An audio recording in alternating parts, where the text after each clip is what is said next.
Well, here we are in San Francisco, in this old area where there's ships and all sorts of things, but we are heading across the water to the very famous island known as the Rock.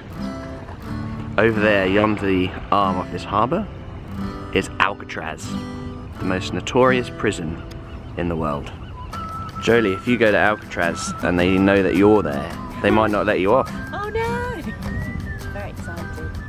Farewell and adieu to you fair Spanish ladies. Farewell and adieu to you ladies of Spain. For we've received orders for to sail back to Boston, and so never more shall we see you again.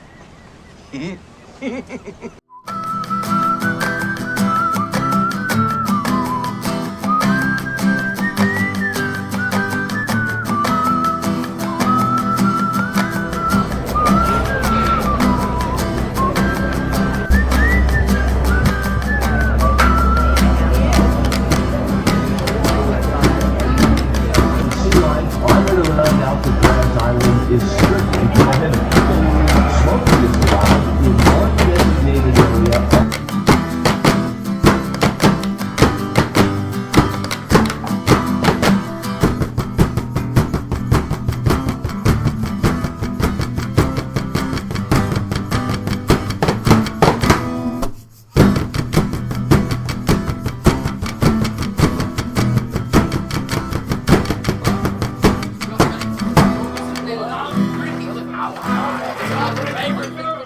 Feed or reach out and touch any of the birds or the strangers that you see on the island today. Hopefully none of those birds will reach.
I've been wanting to come to Alcatraz for years, and it's crazy to actually be standing here.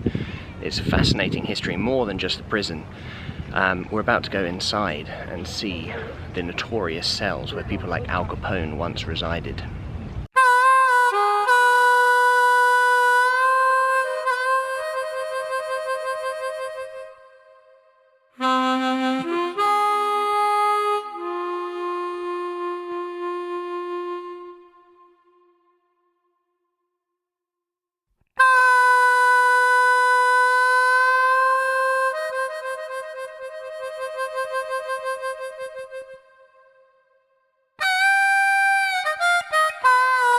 Jolie, would you like to shower in showers like that?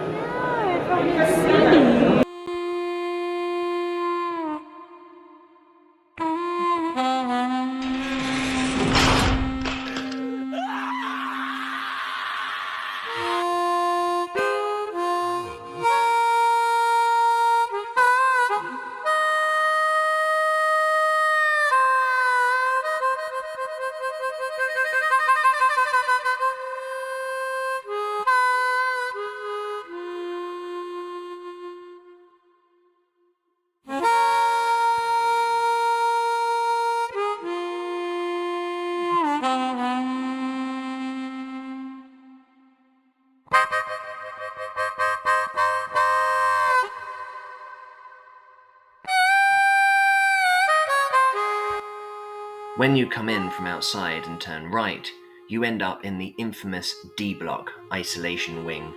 Now, the cells here were for the most deadly and feared, violent and terrifying inmates, but also on the lower levels, the very frightening isolation blocks, where sometimes prisoners were kept for days, weeks, if not months, in complete darkness and isolation. We're standing in what was known as the hole, and this very small room had been in complete darkness for isolation. Apparently only 19 prisoners ever came here, but you'd be left here for days and days on end in complete darkness. Must have driven you insane.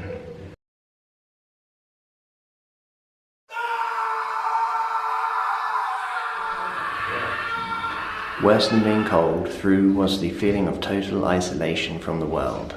I invented a game simply to retain my sanity. I would tear a button from my coveralls and fling it into the air, turn around a circle several times, and with my eyes closed, get on the floor with my hands and knees and search for the button. When it was found, I'd repeat the routine over and over until I was exhausted, or my knees were so sore I could not continue.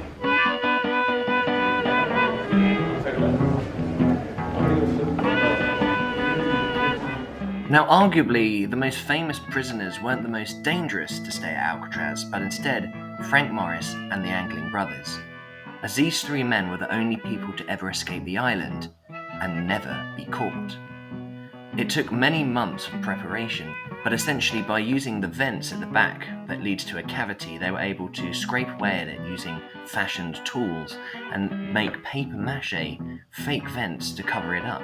They even made fake papier-mâché heads and used hair clippings from the hairdressers, so as they made their escape, there were dummies in the beds to give them the extra time.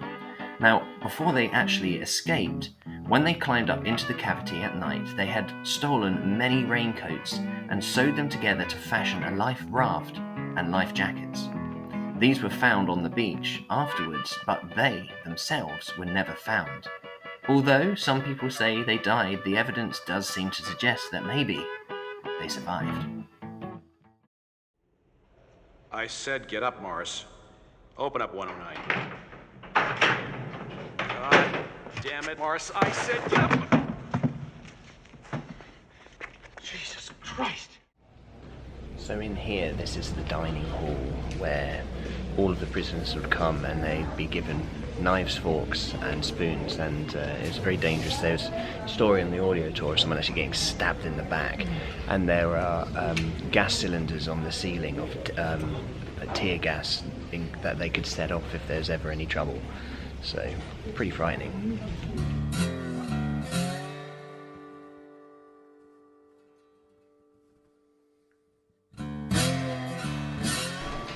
Being here in Alcatraz has been a really interesting experience. It's such an unusual prison.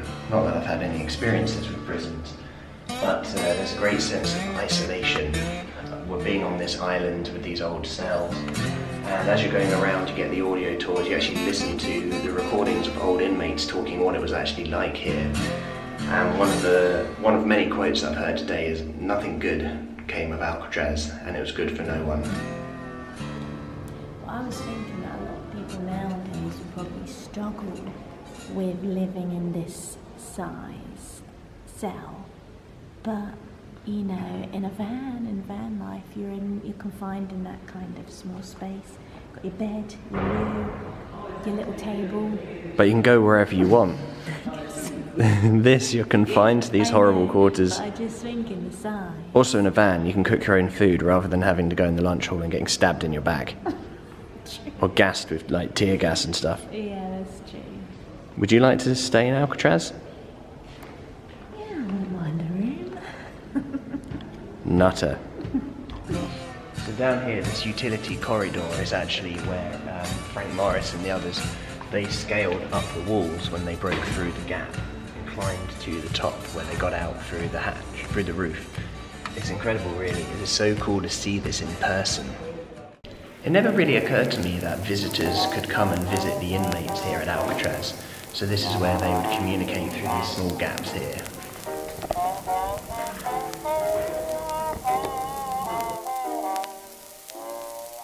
Everybody in this world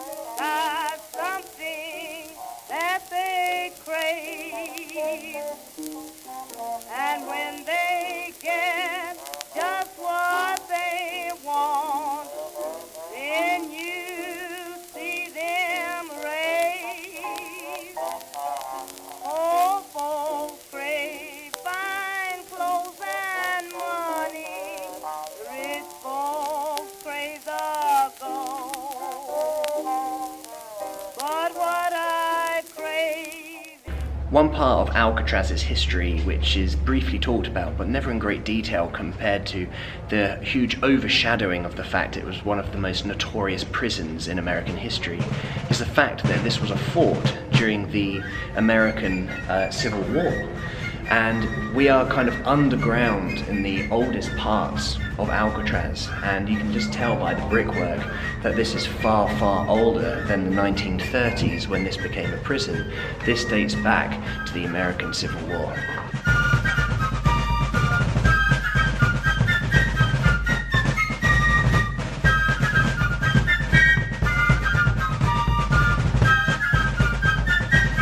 This is all the old artillery storage barracks, so much lower down than where the prison is up on the top of the hill.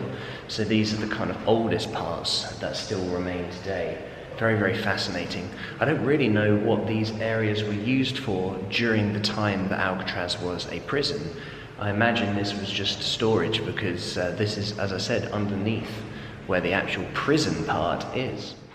In all the years that I've been researching Alcatraz and watching videos, it's only today that I'm actually here in person that I found out about the time that the Native American people reoccupied the island after it closed as a prison as a political activist movement which had a huge knock-on effect to this day, bringing awareness to the United States of the suffering and oppression of the Native American people.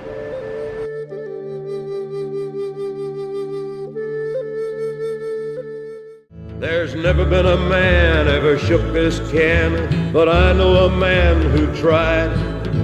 The newspaper called it a jailbreak plan, but I know it was suicide.